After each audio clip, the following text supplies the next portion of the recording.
Hola, bienvenidos a Psicometría 1.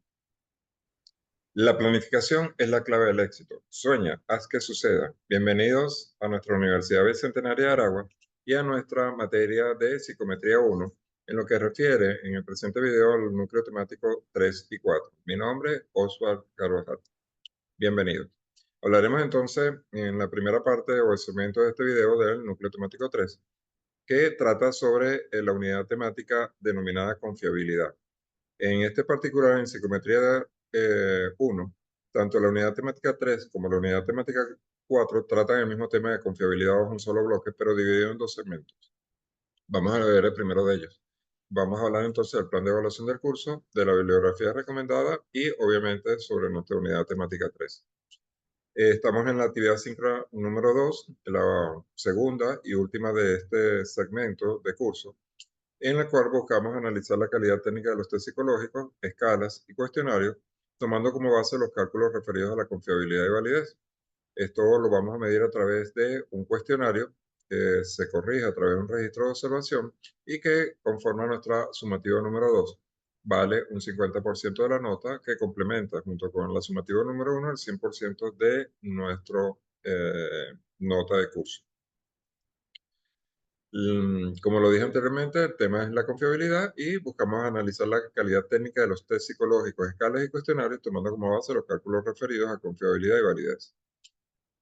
Los temas que incluye hablan de la confiabilidad, la definición y métodos de Pearson, Hunter-Richardson, Alphabet-Croswas, Spearman-Brown, validez, definición, clasificación de contenidos, de constructos y lo que es la predictividad y los procedimientos de cálculo. Aquí voy a hacer una acotación.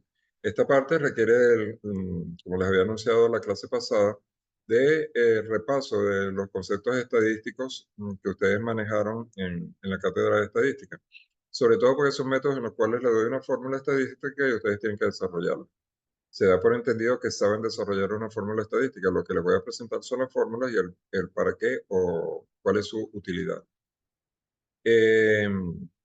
Además de eso, les daré alguna información adicional de videos donde pueden practicar y ver cómo lo llevan una hoja de cálculo, que sería lo ideal para que lo tengan en su base de datos como psicólogos, porque les van a ser muy útiles en su vida profesional. La bibliografía tiene algunos libros acá. Sin embargo, como les dije la clase pasada, por favor, utilicen fuentes confiables de investigación. Si van a utilizar, no utilicen Wikipedia, Econipedias, ni blogs particulares, sino utilicen referencias de elementos psicológicos probados que les permitan obtener una mayor validez, valga la palabra o la expresión, a lo que están investigando en un momento determinado. No utilicen inteligencia artificial porque finalmente, insisto, la idea es que aprendan ustedes y no la máquina. Entonces, iniciamos nuestro tema. La confiabilidad, ¿qué es la confiabilidad? La confiabilidad no es más que una medida de consistencia, de que algo consistentemente, continuamente nos da exactamente el mismo valor o muy cercano, y lo que refleja una precisión en una medición determinada. ¿En qué básicamente estamos trabajando la confiabilidad? En la medición de nuestros test psicológicos. Ya la clase pasada vimos cómo era la estructura de un test psicológico. Ahora queremos saber si el test psicológico que estamos estudiando realmente plantea o nos acerca a lo que queremos medir. Si yo estoy midiendo un test psicológico de inteligencia, quiero saber si realmente mide inteligencia o si se adapta a la población en un momento determinado que yo la pude haber determinado. ¿Esto por qué? Porque nos podemos encontrar que de repente encontramos test que fueron desarrollados, por decirlo así, para la población indígena de Puerto Ayacucho, por decir alguna barbaridad. Y resulta ser que después la queremos aplicar a Caracas y no son aplicables directamente. Eh, a través de la metodología que vamos a ver, podremos entender si la misma aplica o no aplica en un momento determinado. También lo podemos decir como el grado en que la medición de un mismo rasgo, al repetirse bajo las mismas condiciones, obtiene resultados similares. Hablaremos entonces de confiabilidad en el resultado, porque una vez lo medimos, lo volvemos a medir, lo volvemos a medir bajo ciertas condiciones, obtenemos el mismo resultado. Y el tema de confiabilidad nos lleva a algo bien importante, el por qué utilizarlo. Bueno, porque eso nos va a permitir entonces definir el grado de reproductibilidad, la posibilidad de que apliquemos, por ejemplo, insisto, estamos midiendo inteligencia, a diferentes pacientes que queremos medir su inteligencia el mismo test y que podamos tener resultados confiables. Eso es reproductibilidad. Este aspecto de la exactitud con que un instrumento mide lo que se pretende medir es lo que denominamos nosotros como confiabilidad de la medida. Mide lo que queremos medir. Y eso nos da entonces una dimensión que en algunos textos lo llaman como estabilidad, otros predictibilidad y nosotros estamos denominando confiabilidad. Su importancia es que nos valida el uso de los test que vayamos a utilizar y nos lo valida a través de metodología científica basada en estadística. Entonces, eso nos da mayor certeza de lo que estamos estudiando, se corresponde a lo que queremos medir. En otro sentido, también podemos decir que la confiabilidad implica la ausencia de errores de medición, pero como estamos en un ámbito bastante, vamos a decirlo, con línea delgada, una línea gris muy delgada, eh, en psicología estamos midiendo parámetros que son atributos psicológicos y cuya medición es muy, muy difícil. Por lo tanto, nos acercamos bastante bien a través de la confiabilidad a que un test determinado mida lo que queremos medir bajo ese constructo psicológico que estemos estudiando. También se utiliza como sinónimo de confiabilidad la estabilidad, el nombre de estabilidad de la medida o el nombre de consistencia interna. Ahora, para medirla, vamos a estudiar 4 metodologías, que son las que tienen allí, la Fine-Conrad, la correlación de Pearson, el coeficiente de correlación de Spearman y el coeficiente KR de Bain. Vamos a ver de qué trata cada uno de ellos. El Fine-Conrad permite estimar fiabilidad de un instrumento de medida a través de un conjunto de ítems que se espera que midan el mismo constructo de dimensión teórica. Entonces, nuevamente, lo que queremos decir es que nos permite medir lo que queremos medir. Y esto lo vamos a poder hacer con este coeficiente de Conrad. Esto lo que permite es que los ítems de un instrumento psicológico, recuerda que ítems son las preguntas, miden lo que queremos medir y están adicionalmente muy relacionados o altamente correlacionados. Se dice que este valor de alfa, mientras se acerque a 1, mayor es la consistencia. Mientras se acerca a 0, menor es la consistencia o no tiene consistencia. Esta fórmula que vemos acá es lo que es la fórmula del alfa de Conrad. Si se fijan, tiene una serie de términos. La K significa número de ítems del cuestionario. S sub I es la varianza de los ítems que estamos estudiando y ST es la varianza de la suma de todos los ítems. ¿Okay? ¿Qué nos permite entonces esto? Repito, aquí tenemos que repasar nuestra estadística, encontrar cómo hallamos una varianza de un elemento determinado, pero su aplicación es muy sencilla.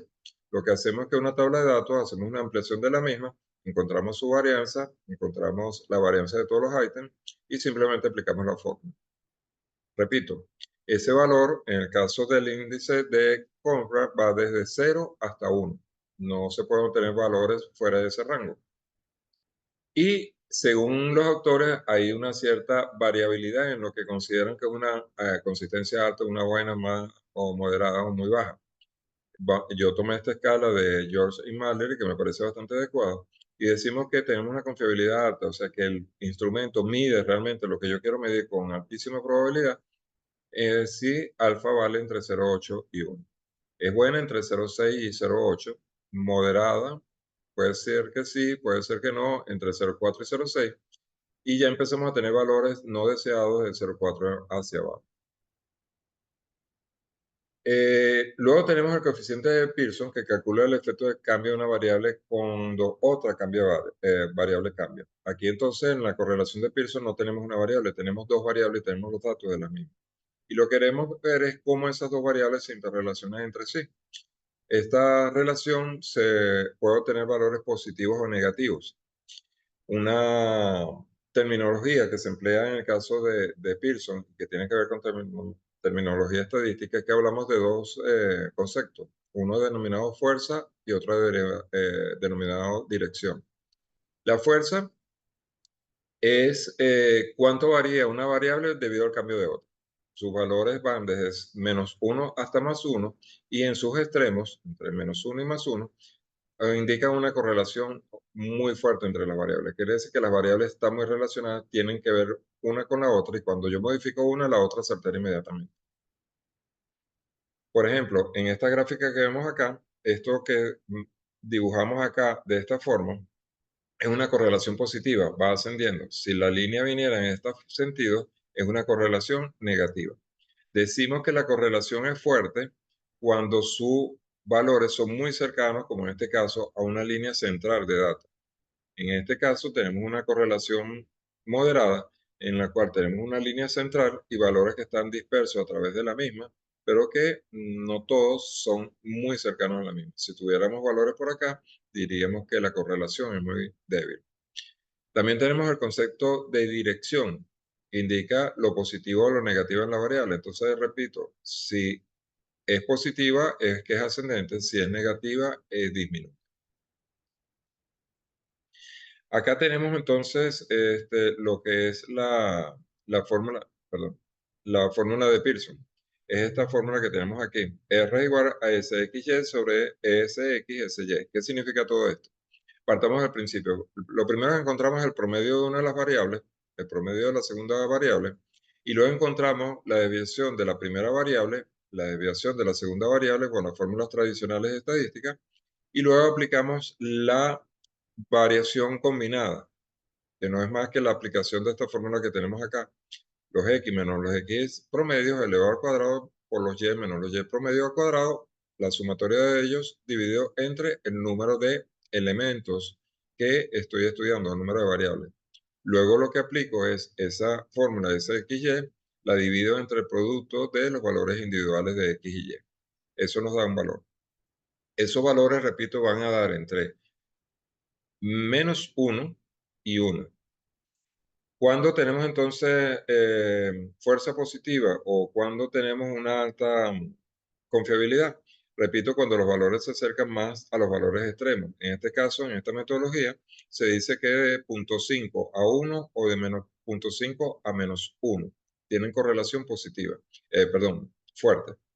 Es positiva si es positivo el número, es negativa si es negativo el número, valga la redundancia.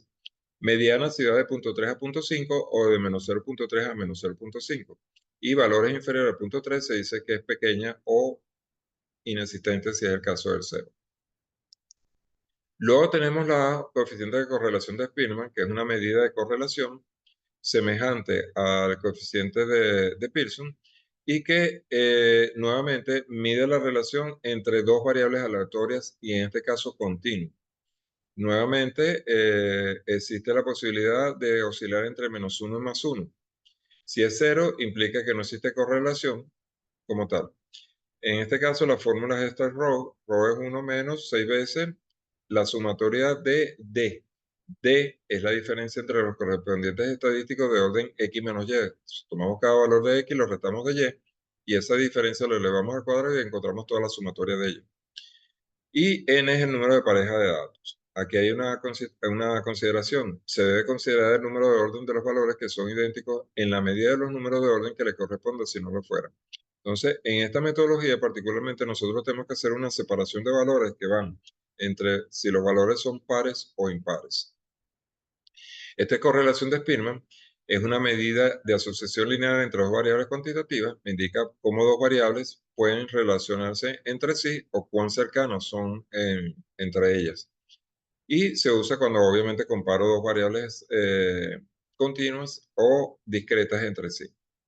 Acá tienen una tabla de conversión, nuevamente una correlación positiva como en este caso, una correlación negativa como en este caso, en que desciende, y los valores de -1 hasta +1, nuevamente, en puntos extremos, correlación positiva, correlación grande y perfecta, en sus extremos, sea negativa o sea positiva, y cuando se acerca a 0, la correlación es nula.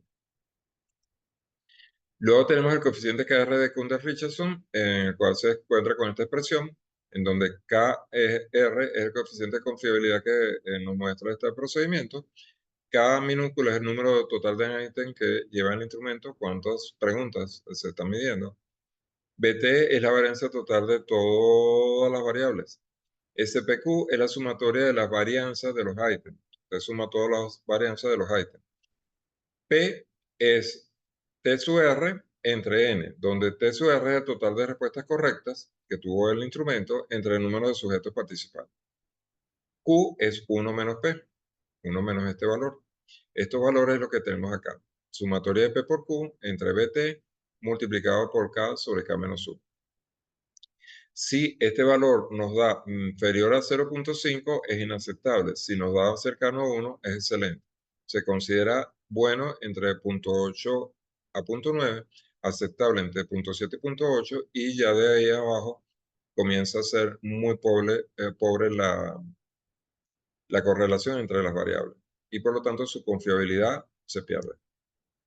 Ahora, estos temas yo les coloco acá unos links que tienen disponible en el sistema, en los cuales tienen videos de cómo llevar estos elementos que hemos visto en fórmula muy someramente, por razones de tiempo, a tablas de Excel. ¿Okay? Entonces, tenemos varias metodologías acá, particularmente sobre el método de AlphaControl. Les recomiendo que vean este video. Van a ver que es muy sencillo su aplicación. Sobre Pearson, dos videos. Spearman Brown un video y Colbert Richardson un video. Entren en esos videos y vean cómo se construye, cómo se aplica teniendo una data cualquiera. Eso es el tema que corresponde al núcleo temático 4, que es básicamente el conocimiento de las fórmulas que mencionamos anteriormente y su aplicabilidad según el resultado que tengamos. Luego tenemos el núcleo temático 4, que tiene que ver con el tema de confiabilidad, nuevamente, como lo expliqué anteriormente, pero esta vez vamos a ver el estudio de casos y nos vamos a desarrollar la actividad sumativa número 2. La bibliografía recomendada es la misma que vimos anteriormente porque el tema es el mismo y valen las mismas recomendaciones que hice anteriormente. La unidad específica es la misma que vimos anteriormente, repito, por ser el mismo tema, el mismo contenido de estudio de la unidad, pero hablaremos del estudio de caso. Un estudio de caso es un diseño de investigación que busca definir o concretar o especificar o detallar un conocimiento concreto, algo que queremos investigar y estudiar a profundidad. Por lo tanto, es sobre el estudio sobre un tema específico. Esto lo podemos hacer en cualquiera de las ramas de la psicología y puede incluir tanto estudios de tipo cualitativo como estudios de tipo cuantitativo. Ahora, para estudiar un caso, debemos seguir una cierta metodología. Básicamente, seleccionamos un caso a estudiar. Yo quiero estudiar el comportamiento o la variable ansiedad en los estudiantes del quinto año de bachillerato de la escuela Rómulo Gallego en la ciudad de Caracas ante la presencia de los exámenes finales. Eso es un caso. Se diseñan las preguntas para ese tema que acabo de estudiar. Me puedo basar en test conocidos o puedo desarrollar test conocidos. Soporto el estudio con las fuentes teóricas adecuadas y se elabora un informe en función del estudio realizado. Este estudio normalmente tiene una introducción, en lo cual lo que hacemos es dar un abreboca de lo que significa el trabajo y el porqué del trabajo y explicamos cómo vamos a desarrollar ese trabajo como tal.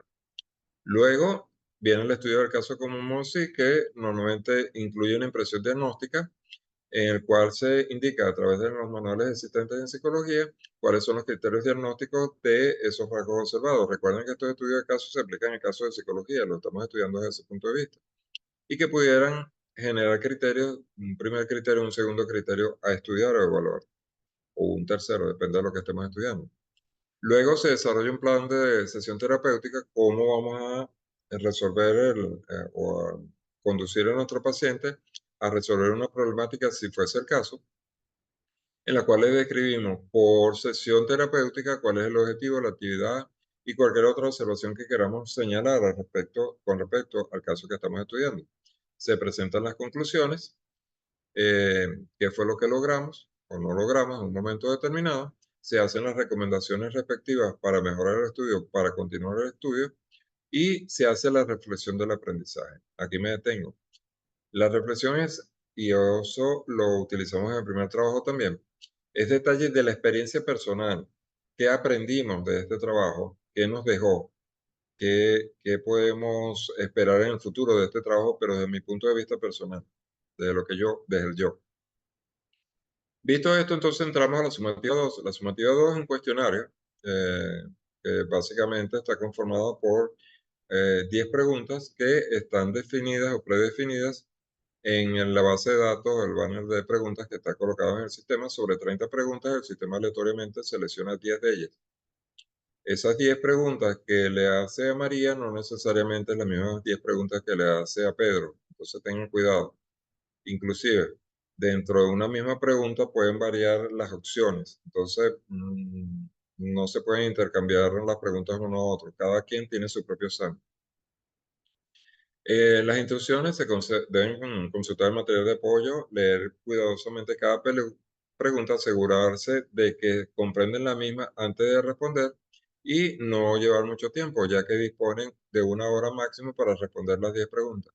Tiempo más que suficiente. Yo he visto como tiempo promedio de realización de esto 15 minutos. Sin embargo, he visto estudiantes que aplican o emplean casi la hora en desarrollar las 10 preguntas.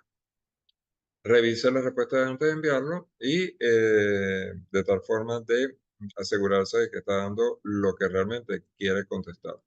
La ponderación máxima ya lo había nombrado de toda la evaluación en 50% y se corrige a través de un registro de observación. En caso de equivocarse en la primera oportunidad, recuerde que el sistema le va a permitir 2 intentos adicionales, con lo cual puede mejorar su nota.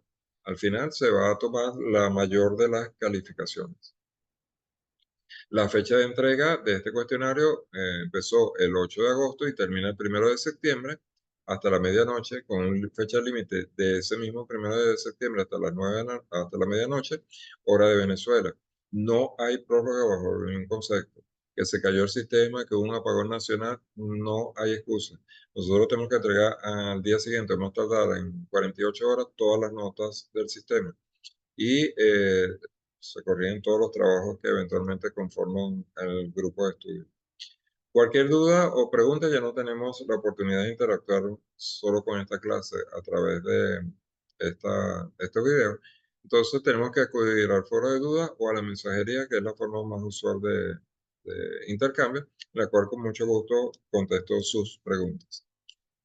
Gracias por su atención. Espero que podamos tener un final de periodo académico bastante satisfactorio y sobre todo lo que me interesa es que aprendan. El curso lo desarrollé de tal forma o lo presento de tal forma que abarco todos los temas y de una u otra forma origino que se vean obligados a leer o repasar todos estos temas que hemos visto a lo largo de acá.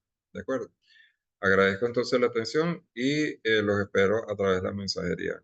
No dejen las preguntas, por favor, para mañana. Vayan respondiendo de tal forma de poderlos ayudar. Dicho esto, me despido. Hasta la próxima. Preguntas que tengan, por favor. Profe, una pregunta con respecto al instrumento del test que vamos a escoger. No se va a aplicar, sabemos que no se va a aplicar el test, pero usted quiere en cierta medida que uno explique para qué se utiliza, cuál es la función o qué es lo que el test nos va a arrojar al momento de aplicarse. Es correcto. De hecho, dentro de lo que es la descripción de test está el tema de confiabilidad, ¿ok? Y ustedes cuando investiguen se van a encontrar que les van a hablar sobre todo del alfa de compra. Le van a decir, el test tiene un alfa de compra de tanto, ¿ok? Ya tienen el conocimiento de qué es el alfa de compra, ¿ok? Entonces Oh, ya ahí van a tener mayor claridad de lo que les están hablando en un momento determinado. Pero sí, tienen que describir todos esos elementos. ok. Gracias, profe. De nada. ¿Alguna otra pregunta, chicas? Yo no tengo más preguntas. Ok. Les insisto, por favor, cualquier cosa, a través del foro con todo gusto las atiendo como las he venido atendiendo, sin ningún tipo de problema. Vayan preguntando, no lo dejen a última hora, por favor, porque finalmente nos quedan 2 semanas, ¿sí? Ya Chévere, algunos profe, compañeros gracias. que desde el primer día Sí, ya profe, estaban gracias. presentando el cuestionario.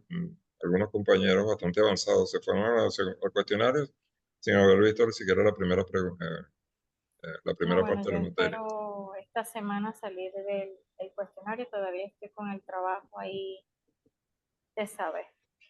Una preguntita también, ¿usted no necesita más de una cuartilla en la introducción, ni en las conclusiones, ni Pues en si tú la tienes la parte de necesidad de aprendizaje? expandirla, no tengo ningún problema. Lo que es mínimo una página. Ok, ¿De acuerdo? ok, ok, No estoy perfecto. limitando la extensión de eso, ni mucho Sí, menos. sí, exacto, sí, porque creo que me voy a pasar. Entonces, quería como tener el límite. Bueno, no, mira, hazlo, yo te lo recomiendo que lo ajustes a una página por Yo problemas lo, de corrección y todo no, eso, yo pues. lo que te aconsejo o te pido solidariamente es que no escribas el tamaño de la Biblia, más nada. Oh, perfecto. Ok, No se listo. preocupe. Sí, profe. Si no Gracias, tenemos más profe. nada, lo dejamos hasta aquí y entonces estamos pendientes, por favor, por el foro completamente a la orden, ¿de acuerdo? Ok, Chévere, muy profe, bien. Chao, que gracias. pasen una Feliz feliz noche. noche. Chao, buenas Hasta noches. luego. Bye. Que descansen. Chao.